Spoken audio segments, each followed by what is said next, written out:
तो दोस्तों आज हम फिर से आपके लिए लेकर आए हैं देश दुनिया की सभी ताजा बड़ी खबरें। फटाफट एक एक कर विस्तार से आज आपको बताएंगे, तो वीडियो को अंत तक जरूर देखें। दोस्तों वीडियो बनाने में हमें काफी मेहनत लगी है, तो वीडियो को दिल से लाइक कर दीजिए। दोस्तों पहली खबर में आपको बता दें कि पैगंबर मोहम्मद साहब विवाद को लेकर सऊदी के बाद मलेशिया से मोदी सरकार को लगा बड़ा झटका। मलेशिया ने एक्शन लेते हुए भारतीय उच्चायुक्त को किया तलब। मोदी अमित शाह की बड़ी मुश्किलें, मलेशिया भारत पर लगा सकता है प्रतिबंध, भाजपा को झटका।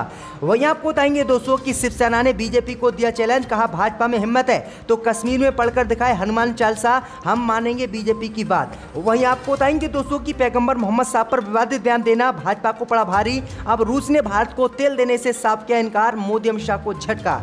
वहीं आपको बताएंगे दोस्तों कि कंगना के बाद अक्षय कुमार की फिल्म पृथ्वीराज हुई सुपर फ्लॉप, कसौटी पर खरी नहीं उतर सकी पृथ्वीराज, बॉक्स ऑफिस कलेक्शन में आई भारी गिरावट।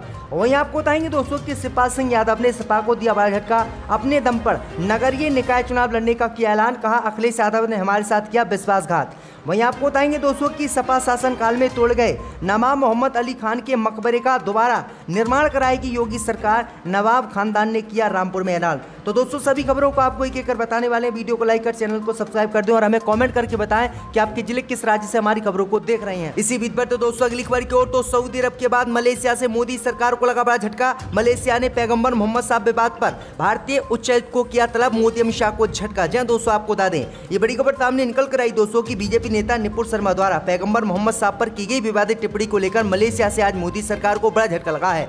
मलेशिया ने मोदी सरकार के और बीजेपी नेता के इस बयान का विरोध करते हुए भारतीय उच्चायुक्त को मलेशिया में तलब किया है। मैं आपको बता दें कि भारतीय उच्चायुक्त को तलब किए जाने के बाद मोदी सरकार की मुश्किलें मलेशिया ने बढ़ा दी है। मलेशिया ने इस बयान का विरोध करते हुए भारतीय उच्चायुक्त को एक विरोध नोट सौंपा है और मांग की है कि मोदी सरकार तत्काल ऐसे नेताओं पर कार्रवाई करे और उन्हें पार्टी से निकाले, जिसके बाद भाजपा की मुश्किलें बढ़ गई हैं। वहीं विदेश मंत्रालय ने मलेशिया को जानकारी दी है कि जिन भी नेताओं ने पैगंबर मोहम्मद साहब पर विवादित टिप्पणी की थी उन सभी को पार्टी से बाहर कर दिया गया है और उनके खिलाफ कानूनी कार्रवाई की जाएगी, जिसके बाद मोदी की मुश्किलें कम हुई हैं। तो ये बड़ी अपडेट आई दोस्तों की लगातार मुस्लिम देश मोदी सरकार से नाराज हैं और लगातार भाजपा की मुश्किलें बढ़ा रहे हैं। इसी बीच पर तो दोस्तों अगली खबर की ओर, तो शिवसेना ने बीजेपी को दिया चैलेंज, कहा भाजपा में दम है तो कश्मीर में पढ़कर दिखाए हनुमान चालीसा। जय दोस्तों आपको बता दें कि महाराष्ट्र के मुख्यमंत्री और शिवसेना अध्यक्ष उद्धव ठाकरे ने एक बार फिर से बीजेपी पर तीखा हमला किया है। निपुण शर्मा विवाद पर उद्धव ठाकरे ने कहा है कि जब गलती बीजेपी ने की है तो देश इस पर माफी क्यों मांगे। उद्धव ठाकरे ने कहा है कि हम इतने खोखले हिंदू समर्थक नहीं है कि हम आपसे हिंदुत्व सीखें। उन्होंने बीजेपी को चैलेंज देते हुए कहा है कि हिम्मत है तो कश्मीर जाकर हनुमान चालीसा का पाठ बीजेपी कर दिखाए, कश्मीरी पंडितों की रक्षा करे। उन्होंने कहा है कि मोहन भागवत की निभाई गई भूमिका अच्छी है कि हर मस्जिद के नीचे शिवलिंग खोजने की जरूरत नहीं है। उन्होंने कहा है कि कई बीजेपी नेता इस बीच अपने भौम बजा रहे हैं और वह हिंदू मुस्लिम के दंगे देश में कराना चाहते हैं। आगे उन्होंने कहा है कि मैं उद्धव ठाकरे हूं, बाला साहब मेरे नाम के आगे है, इसलिए आप यहां आए। और उन्होंने कहा है कि कोर्ट का आदेश के बाद आज राम मंदिर खड़ा हुआ है, अगर ऐसे ही आप राम मंदिर बनाने की कोशिश करते रहे तो देश में मुसलमान फिर कहां जाएंगे। तो ये बड़ी अपडेट आ रही, बड़ी बातें जो है उद्धव ठाकरे ने की है और भाजपा पर ये बड़ा हमला बोला है। इसी बीच पर तो दोस्तों अगली खबर की ओर, तो रूस से बीजेपी को लगा बड़ा झटका, रूस ने भारत को तेल देने से किया इनकार, मोदी अमित शाह की बड़ी मुश्किलें। जय दोस्तों आपको बता दें ये बड़ी खबर सामने निकल कर आई दोस्तों की रूस से आज मोदी सरकार को तेल को लेकर बड़ा झटका लगा है। रूस ने भारत को कच्चा तेल देने से साफ इनकार कर दिया है, जिसके बाद मोदी सरकार की मुश्किलें बढ़ गई हैं। दरअसल आपको बता दें कि रूस की सबसे बड़ी ऑयल कंपनी रोसनेफ्ट भारत की दो सरकारी ऑयल कंपनियों के साथ कच्चा तेल की डील साइन करने के साथ पीछे हट गई है और उन्होंने डील साइन करने से साफ इनकार कर दिया है।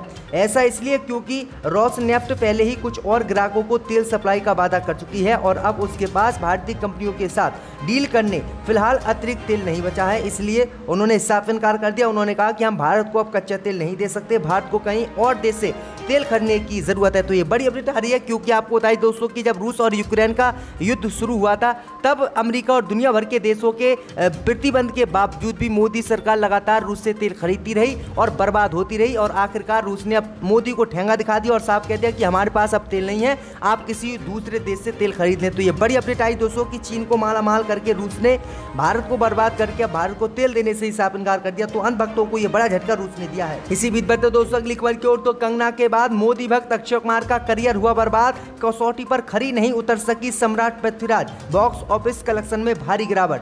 जब दोस्तों आपको बता दें ये बड़ी खबर सामने निकल कर आई दोस्तों कि कंगना रनावत के बाद मोदी भक्त अक्षय कुमार को बड़ा झटका लगा है। दरअसल आपको बता दें कि एक्टर अक्षय कुमार और मिस वर्ल्ड मनुषी छिल्लर की फिल्म सम्राट पृथ्वीराज पिछले हफ्ते 3 जून को सिनेमाघरों में रिलीज हो चुकी है। हालांकि इसे लेकर दर्शकों का कुछ खास रिस्पॉन्स नहीं मिला है और फिल्म लगातार फ्लॉप होती जा रही है। फिल्म ने पहले दिन जरूर 10 करोड़ रुपए की कमाई की थी, लेकिन बाद के दिनों की कलेक्शन की बात करें तो इसमें भारी गिरावट देखने को मिली है। अगर दोस्तों हम बात करें तो अब तक अक्षय कुमार की फिल्म ने कुल 48 करोड़ रुपए ही कमाए हैं, यानी एक हफ्ता होने जा रहा है और अक्षय कुमार की फिल्म को सिर्फ 48 करोड़ रुपए ही मिले हैं, जबकि 80 से 90 करोड़ रुपए अक्षय कुमार की एक फिल्म करने की फीस है। तो ये बड़ी अपडेट आई दोस्तों की सुपर फ्लॉप अक्षय कुमार की सम्राट पृथ्वीराज हुई है। तो ये बड़ी अपडेट आई दोस्तों की अंध भक्तों का साथ देना अक्षय कुमार को भारी पड़ गया और झूठी फिल्म अक्षय कुमार ने ये पूरी बनाई। इसी बीच पर तो दोस्तों अगली खबर की ओर तो शिवपाल सिंह यादव ने सपा को दिया बड़ा झटका, अपने दम पर नगरीय निकाय चुनाव लड़ने का किया ऐलान। जब दोस्तों आपको बता दें कि प्रगतिशील समाजवादी पार्टी ने समाजवादी पार्टी को बड़ा झटका आज उत्तर प्रदेश में दिया है। यूपी में विधानसभा चुनाव 2022 में समाजवादी पार्टी के साथ चुनाव लड़ने वाली प्रगतिशील समाजवादी पार्टी ने तय किया है कि इस साल के अंत में होने वाले नगरीय निकाय चुनाव वह अपने दम पर लड़ेगी। ये फैसला पार्टी के अध्यक्ष शिवपाल सिंह यादव ने बुधवार को पार्टी के नेताओं व कार्यकर्ताओं के साथ बैठक में लिया है। शिवपाल सिंह यादव ने कहा है कि पिछले कुछ महीने मेरे जीवन के सबसे कठिन समय थे। ये राजनीतिक धैर्य, त्याग, आत्म संयम और समाज की उम्मीदों की परीक्षा थी। शिवपाल ने कार्यकर्ताओं से कहा है कि आप सभी की भावनाओं और जन भावनाओं का सम्मान करते हुए हमने खुले दिल से समाजवादी पार्टी के साथ गठबंधन किया था, किंतु हमारे साथ विश्वासघात हुआ है और इस विश्वासघात का परिणाम अब समाजवादी पार्टी को भुगतना होगा और हम अब अकेले अपने दम पर नगरीय चुनाव लड़ेंगे। तो ये बड़ी अपडेट आई दोस्तों की नगरीय निकाय चुनाव लड़ने का शिवपाल सिंह यादव ने अकेले ऐलान कर दिया है। आपकी क्या राय, सपा के साथ इनको मिलकर चुनाव लड़ना चाहिए या अकेले, हमें कमेंट करके जरूर बताएं। इसी बीच पर तो दोस्तों अगली खबर की ओर तो भाजपा पर बरसे सचिन पायलट, कहा बीजेपी ने देश की इमेज को किया खराब। जब दोस्तों आपको बता दें कि पैगंबर मोहम्मद पर विवादित टिप्पणी करने की वजह से लोगों के निशाने पर आई नुपुर शर्मा को भाजपा ने पार्टी से 6 साल के लिए निलंबित कर दिया, लेकिन इसके बावजूद नुपुर पर विपक्ष लगातार हमलावर है। वो लगातार भाजपा से नुपुर शर्मा की गिरफ्तारी की मांग कर रहा है। तो वहीं दूसरी ओर कांग्रेस के दिग्गज नेता सचिन पायलट ने कहा है कि नुपुर शर्मा के बयान के बाद बीजेपी को आत्मचिंतन करने की जरूरत है। उन्होंने कहा है कि जो भी बयान बीजेपी नेताओं की ओर से आए हैं उसकी जितनी भी निंदा की जाए वो कमी है, लेकिन जब देश में इसका विरोध हो रहा था तो भाजपा ने कोई एक्शन नहीं लिया, लेकिन जब विदेशों में विरोध होने लगा तो उन्होंने अब एक्शन लिया है। ये कोई पहली बार नहीं है जब भाजपा ने ऐसा काम किया है, लेकिन जिस तरह से इस वक्त हमारे देश की छवि खराब हुई है वो चिंता का विषय है। हम भारत की इमेज सारे धर्म का आदर करने की है, लेकिन अब उस पर प्रश्न खड़े हो गए। मुझे लगता है कि अब इमेज को वापस लाने के लिए बहुत मेहनत करनी पड़ेगी, जो आसान नहीं है। तो ये बड़ी अपडेट आ रही दोस्तों, बड़ा हमला सचिन पायलट ने बीजेपी पर बोला है। इसी बीच पर तो दोस्तों अगली खबर की ओर तो मुश्किलों में आए सनी देओल की गदर 2 रिलीज पर लग सकती है रोक। जब दोस्तों आपको बता दें कि सनी देओल की blockbuster film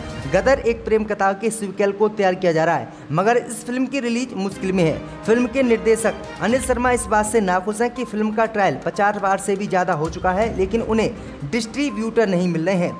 times of India से बात करते हुए अनिल शर्मा ने बताया है कि जिन डिस्ट्रीब्यूटर ने इस फिल्म के राइट खरीदे थे वह अपने पैसे वापस मांग रहे हैं। बता दें कि सनी देओल और अमीषा पटेल स्टारर गदर एक प्रेम कथा ब्लॉकबस्टर रही थी। फिल्म ने रिलीज के बाद बॉक्स ऑफिस पर तहलका मचा दिया था। फिल्म बूटा सिंह नाम के शख्स की वास्तविक कहानी है। तो ये बड़ी अपडेट आई दोस्तों कि ये फिल्म भी रिलीज नहीं हो सकती, इस पर ग्रहण लग सकता है। इसी बीच पर तो दोस्तों अगली खबर की ओर तो सपा शासन में तोड़े गए नवाब मोहम्मद अली खान के मकबरे का दोबारा निर्माण कराएगा नवाब खानदान, किया ऐलान। यह दोस्तों आपको बता दें कि सपा शासन काल के दौरान 2016 में तोड़वाए गए नवाब मोहम्मद अली खान के मकबरे का दोबारा निर्माण कराया जाएगा। पूर्व मंत्री नवाब काजी अली खान उर्फ नावेद मियां ने उनके मकबरे पर हाजिरी पेश कर जल्दी तामीर का काम शुरू कराए जाने की बात कही है। पूर्व मंत्री नावेद मियां ने बताया है कि जेल रोड पर मदरसा कोहना के कब्रिस्तान में नवाब मोहम्मद अली खां का मकबरा था। नवाब मोहम्मद अली खां रामपुर रियासत के संस्थापक नवाब फैज उल्ला खां के बड़े बेटे थे। उन्होंने 1793 में रामपुर रियासत पर हुकूमत की थी। उनके मकबरे के बराबर में कई आलिमों की कब्र है। 15 फरवरी 2016 को सपा शासनकाल में इस पर जेसीबी चलवा दी गई थी। पूरा कब्रिस्तान खोद डाला गया था, लेकिन नवाब साहब की कब्र कोई जेसीबी नहीं खोद सकी। अब इस मकबरे का दोबारा निर्माण कराया जाएगा। तो ये बड़ी अपडेट आई दोस्तों की नावेद मियां ने ये बड़ा ऐलान किया है। इसी बीच पर तो दोस्तों अगली खबर की ओर तो शाहरुख खान पर शत्रुघ्न सिन्हा ने लगाए गंभीर आरोप, कहा मैंने उनकी मदद की लेकिन उन्होंने मुझे नहीं बोला थैंक यू। यह दोस्तों आपको बता दें कि बॉलीवुड सुपरस्टार शाहरुख खान बीते दिनों अपने बेटे आर्यन खान के बहुचर्चित ड्रग्स केस मामले को लेकर काफ़ी सुर्खी में रहे थे। हालांकि नारकोटिक्स कंट्रोल ब्यूरो द्वारा दायर की गई चार्जशीट से आर्यन खान का नाम हटा दिया गया है। एनसीबी ने उन्हें क्लीन चिट दे दी। वहीं इस फैसले का स्वागत सोशल मीडिया पर फैंस और स्टार्स दोनों ने किया और किंग खान को सपोर्ट किया। लेकिन इसी बीच अब हाल ही में दिग्गज एक्टर शत्रुघ्न सिन्हा ने शाहरुख खान पर गंभीर आरोप लगाए। वहीं शत्रुघ्न सिन्हा शाहरुख खान से काफ़ी नाराज भी हैं। आइए आपको बता दें क्यों। दरअसल आपको बता दें कि टाइम्स ऑफ इंडिया की खबर के मुताबिक शत्रुघ्न सिन्हा ने एक मीडिया हाउस से शाहरुख खान की बेटी आर्यन खान को लेकर बात की। शत्रुघ्न सिन्हा ने अपनी नाराजगी जताते हुए कहा कि ड्रग्स मामले में शाहरुख खान की मदद मैंने की थी, लेकिन बदले में उन्होंने एक बार मुझे थैंक यू तक नहीं बोला। उन्होंने आगे कहा कि आर्यन ड्रग्स मामले में जब शाहरुख फंसे थे तब उन्होंने नैतिकता के आधार पर उनकी मदद के लिए कोशिश की। उनकी तरफ से मदद का हाथ बढ़ाया गया, लेकिन शाहरुख ने उनको एक बार भी थैंक यू बोलने तक की ज़रूरत नहीं समझी। तो ये बड़ी अपडेट आ रही, बड़ी बातें शाहरुख खान ने की हैं।